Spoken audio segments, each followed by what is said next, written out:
¿Qué tal? ¿Cómo están? Sean todos bienvenidos a una nueva edición de Sueños con Valores.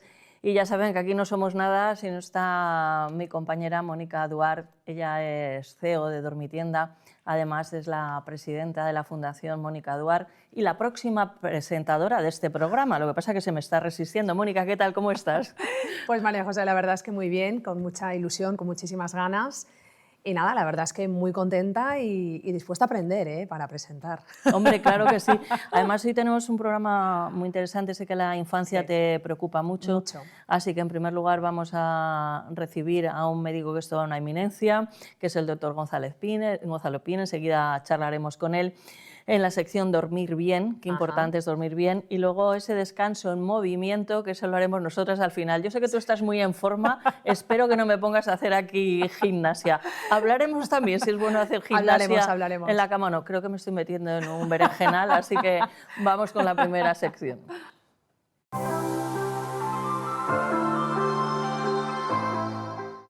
Bueno, y comenzamos ya con la sección Dormir Bien. Y, Mónica, tenemos a un auténtico especialista, el doctor Gonzalo Pin. Él es pediatra y especialista en sueño. Le vamos a dar la bienvenida. ¿Qué tal, doctor? ¿Cómo está? Muy bien, gracias por la invitación. Y tan reconocido no soy, soy un simple pediatra. Bueno, es especialista en sueño, sé que le conoces bien, Mónica. ¿Te preocupa mucho el sueño en la infancia?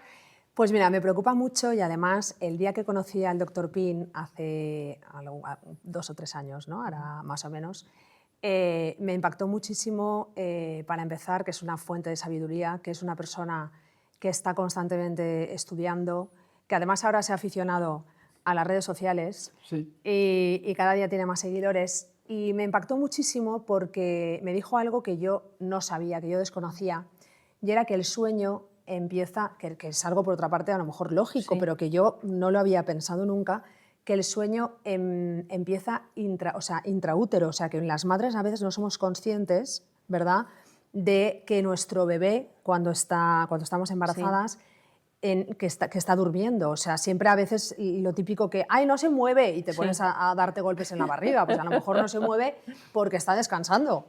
Entonces son cosas que son lógicas pensarlas, que evidentemente que se duerme, pero que no caemos en la cuenta, ¿no? Y luego hablamos de un montón de cosas y además forma parte de nuestro comité de expertos en nuestra fundación.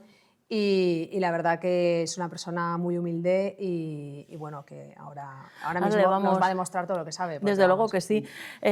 Doctor Pin, ya me han desbaratado aquí mis previsiones, porque claro, yo tenía previsto hablar del bebé, de esos primeros 2000 días de vida, que no sé si es en los días de vida que se cifra, ¿no?, el ser bebé.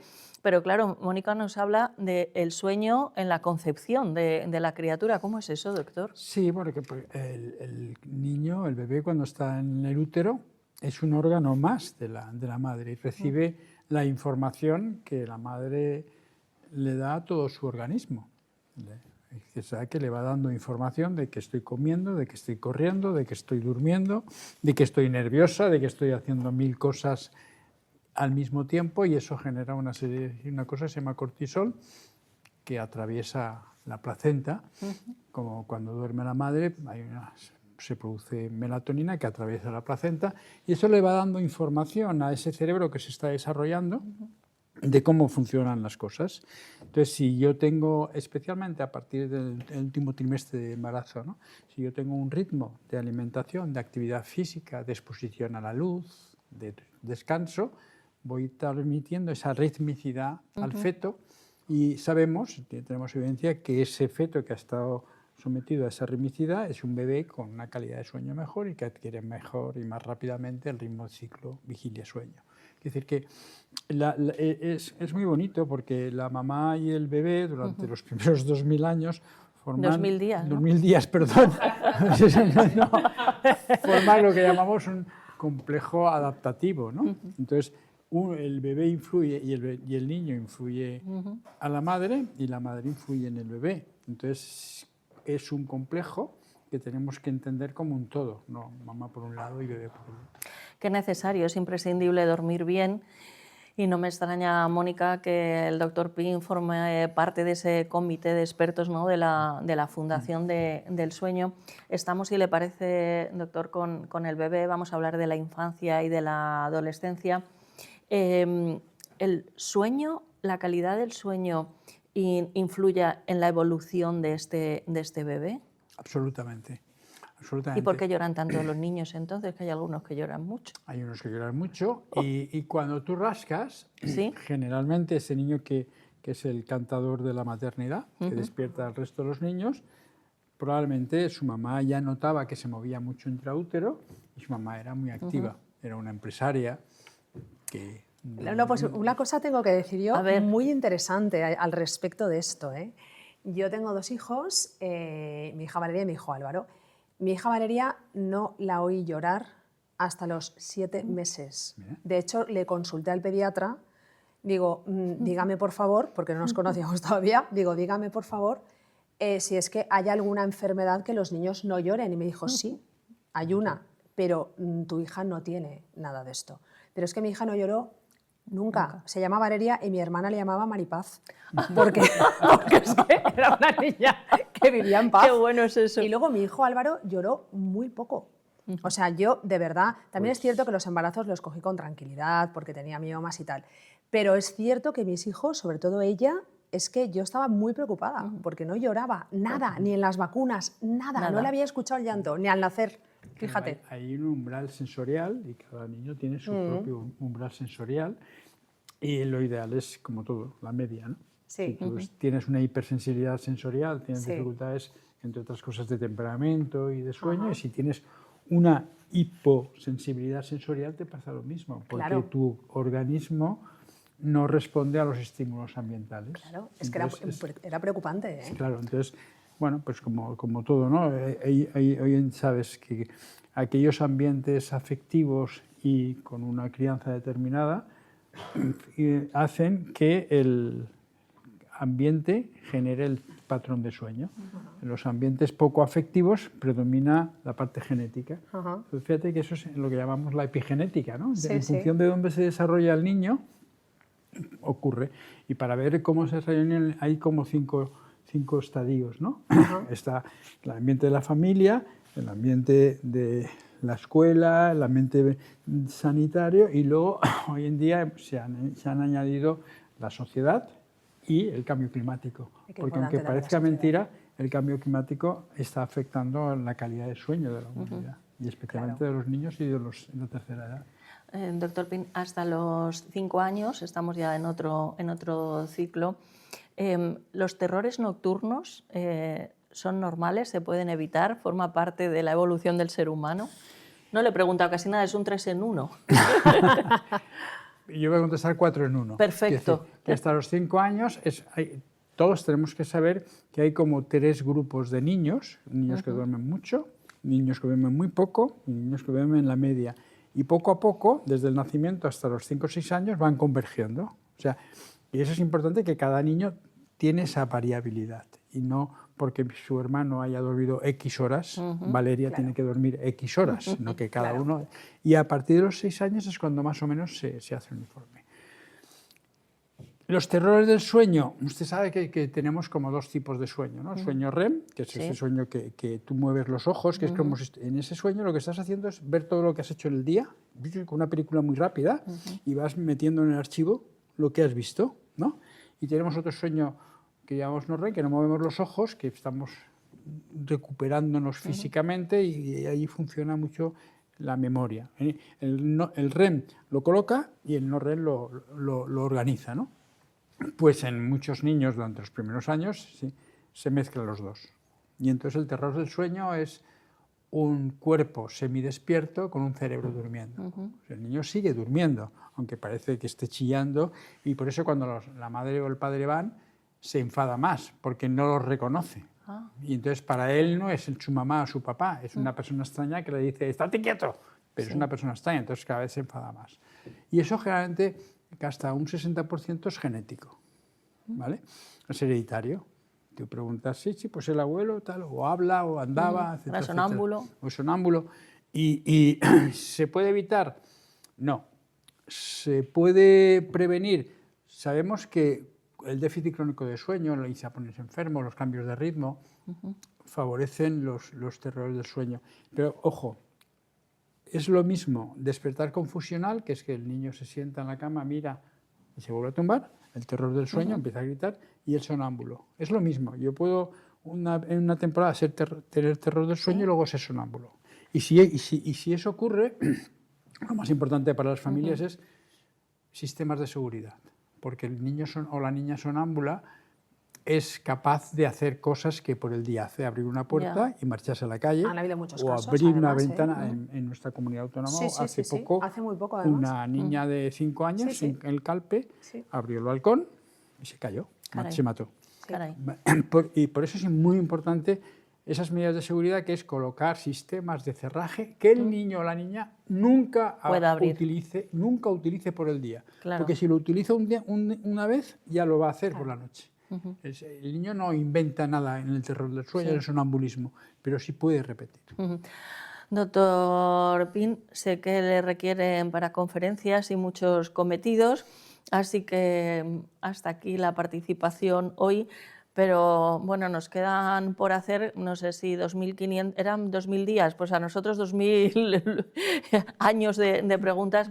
Espero que venga otra vez, que hablemos de la adolescencia, de esas pantallas que se usan, en fin, de muchas experiencias también de nuestros hijos, ¿verdad, Nos Mónica? quedan muchísimas preguntas porque la verdad es que es súper interesante y a mí me gustaría un día que hablásemos, porque a mí me sucede. ¿Sí? Y a mi hijo le empezó a suceder la parálisis del sueño, que es algo muy interesante.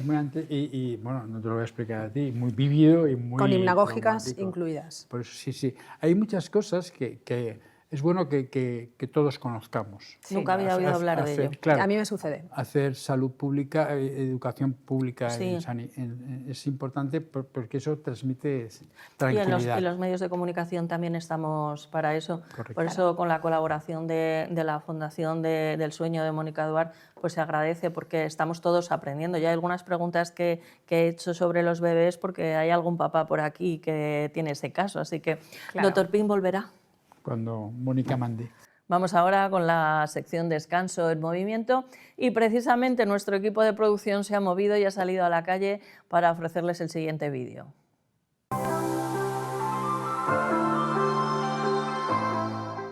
Pues la verdad es que sí, yo suelo hacer ejercicio no todos los días, pero casi todos los días, porque tienes que tener también un periodo de descanso, y la verdad que se nota un montón. Estuve un tiempo que no hacía nada y cuando retomé el ejercicio me notaba muchísimo mejor.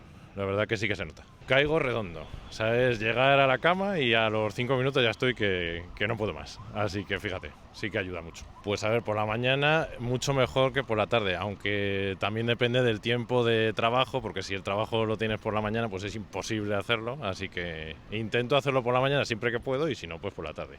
A mí sí me importa mucho el ejercicio, estoy intentando correr, pero sí me parece importante hacer ejercicio, mantenerte activo, porque también, o sea, te hace sentir bien. Cuando lo haces no, pero después te vas sintiendo bien. A mí me parece que van un poco de la mano, porque es salud al final y no muchas personas toman en cuenta que el cuerpo tiene que descansar, pero también tiene que estar activo. Yo creo que depende de qué ejercicio hagas, porque hay algunos ejercicios que te dan sueño y otros que te dan energía para el día. Yo prefiero hacerlo en la mañana, porque si no, después, como por todo lo que he pasado en todo el día, no me da ganas de salir, pero hay personas que prefieren en la noche porque ya es lo último que van a hacer y les da motivación. Pues mira, he hecho ejercicio, he estado jugando al fútbol hasta el año pasado. Tengo 81 años. Cuando haces ejercicio, lógicamente, duermes mucho mejor, o sea, eso está claro. O sea que es interesante hacer ejercicio, porque además de que relajas todo el cuerpo, o sea, que tienes o sea, te da más vitalidad, o sea, el ejercicio te da vitalidad.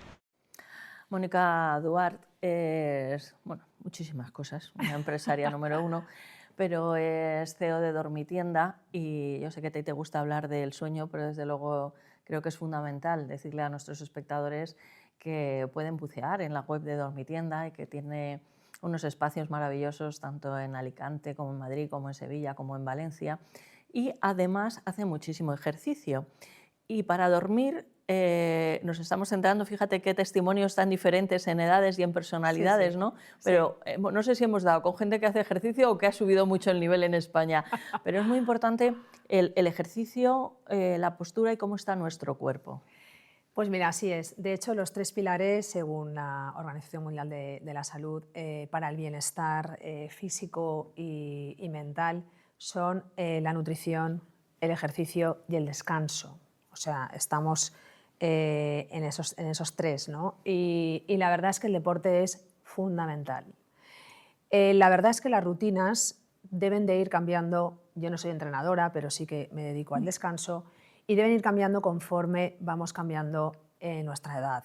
A mí me ha encantado el señor de 81 años, porque además, evidentemente, los otros, la chica y el chico también, Sí. fenomenal, pero este señor impacta porque es que está hecho un chaval. O sea, es que la postura, la manera de hablar, la energía, o sea, cómo vibra, cómo la fuerza, ¿no? Vamos, porque dice que tiene 81 años, ¿Verdad? que si no, no lo creeríamos. Y todo esto lo da el ejercicio. El ejercicio es muy importante. Nosotros ahora estamos viendo, y aparte lo estamos comprobando, que por ejemplo en la menopausia es muy importante hacer ejercicios de fuerza más que ejercicios aeróbicos. O sea, hay que muscular porque es muy importante para, pues para orientarnos hacia la vejez, ¿no? Hacia hacernos más mayores.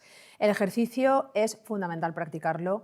Yo no recomiendo practicar ejercicio muy intenso hasta 2 horas antes de dormir, porque sí que te puede afectar, te puede activar en exceso y puedes llegar a la cama. A mí, por ejemplo, me sucede. O sea, si yo hago ejercicio intenso antes de dormir, sí que me cuesta más. Pero, por ejemplo, sí que es muy recomendable hacer yoga, que lo puedes hacer incluso en la cama. ¿Ah, sí? O sea, en la cama se pueden hacer muchas cosas. O sea, se puede hacer ejercicio, como decíamos en algún momento. Se puede hacer ejercicio, se puede hacer. La verdad es que al final yoga, más que un ejercicio, es una forma de vida, es una forma de entender, ¿no?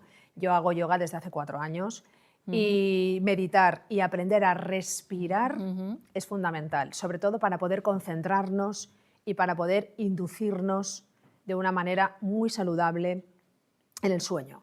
Pero el ejercicio sí o sí. Claro, perdona que te interrumpa, pero es verdad, Mónica, que desaprendemos, porque nacemos respirando bien y pasamos a respirar mal. Totalmente. Solamente cantantes de ópera o cantantes así que tengan muy entrenada la respiración, pero es verdad que es una asignatura pendiente. Yo, fíjate, algo muy curioso, y esto es real, ¿eh? Yo desde que hago yoga y he aprendido a respirar un poco mejor, utilizo la respiración en algunos momentos de mi vida que para mí son importantes. Yo recuerdo una vez que tenía lo típico, que me fisuré un poquito una costilla, y entonces vas a estornudar y te duele muchísimo. Pues con la respiración, y esto de verdad te lo digo que es en serio, podía parar el estornudo.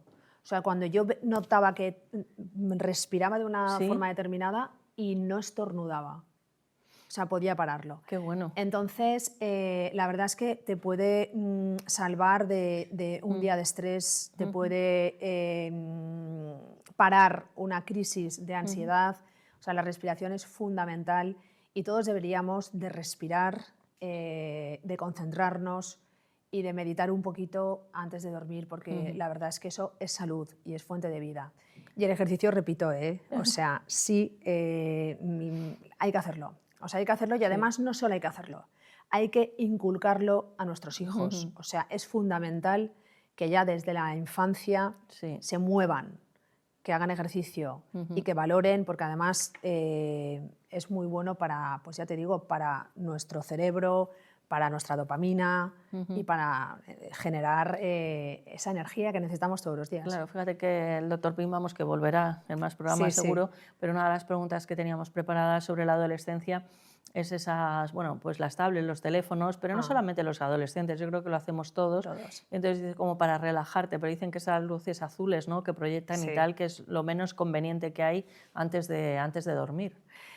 Así es, y la verdad es que ahora, fíjate, yo creo que cada vez, está costando, pero estamos ya empezando a darnos cuenta de lo nocivo que es tener el teléfono, simplemente ya no mirarlo, o sea, porque ya mirarlo ya es desconcentrarte, o sea, es malísimo para la vista, para el sistema nervioso, o sea, en general. Pero el tenerlo cerca, o sea, ya estamos como intentando sacarlo fuera de la habitación y dormir de otra manera. Y para mí, fíjate, es muy importante también la luz. O sea, yo soy vampiro, o sea, necesito, soy como Drácula, yo necesito total oscuridad. Claro. Y total silencio también, ¿eh? O sea, Sí. y eso también es algo que desde la infancia también es un hábito que debemos, igual que el deporte, igual que la nutrición, ¿no? Yo creo que tenemos que cuidar mucho esos tres pilares, ¿no? Eso que dices de la oscuridad me pasa lo mismo y, caray, lo sufro cuando estoy fuera de casa, en hoteles, y entonces empiezo a buscar toallas, ropa y tal para tapar todos esos puntos. Y las sillas, y la silla apretada. Exacto. Yo también. Exacto, para tenerlo en oscuridad. Y la postura, porque la sobre postura, esto, sí. claro que si dormimos en posición fetal, que si hay que dormir para un lado, para otro, boca arriba, boca abajo, cada uno, no sé, al final acabamos durmiendo de una manera, ¿no?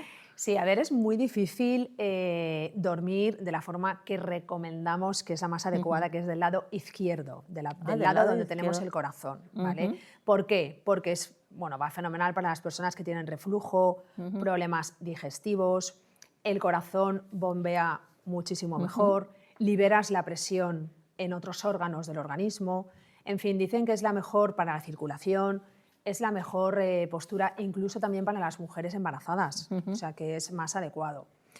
Pero yo la verdad es que duermo sobre el lado derecho y me voy cambiando porque lo pienso, digo, Mónica, ¿Ah, sí? cambia de postura, sí. Pero bueno, yo creo que a veces la peor es dormir boca abajo. O sea, yo creo que boca abajo es como más complicado, ¿no? Sí. Para todos nuestros órganos y demás.